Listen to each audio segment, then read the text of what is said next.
Évangile de Jésus-Christ selon saint Luc. Le même jour, 2 disciples faisaient route vers un village appelé Emmaüs, à 2 heures de marche de Jérusalem, et ils parlaient entre eux de tout ce qui s'était passé.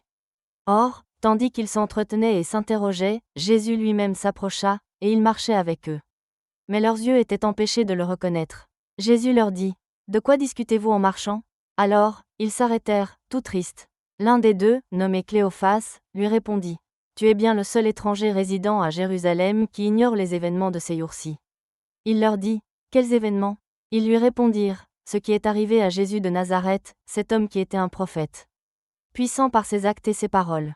Devant Dieu et devant tout le peuple, comment les grands prêtres et nos chefs l'ont livré, ils l'ont fait condamner à mort et ils l'ont crucifié.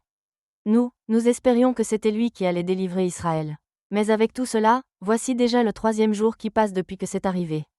À vrai dire, des femmes de notre groupe nous ont remplis de stupeur. Quand, dès l'aurore, elles sont allées au tombeau, elles n'ont pas trouvé son corps. Elles sont venues nous dire qu'elles avaient même eu une vision, des anges, qui disaient qu'il est vivant.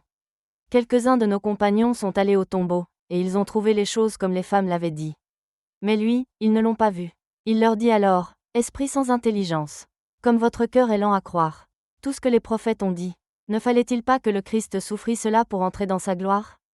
Et, partant de Moïse et de tous les prophètes, il leur interpréta, dans toute l'Écriture, ce qui le concernait. Quand ils approchèrent du village où ils se rendaient, Jésus fit semblant d'aller plus loin. Mais ils s'efforcèrent de le retenir : Reste avec nous, car le soir approche et déjà le jour baisse.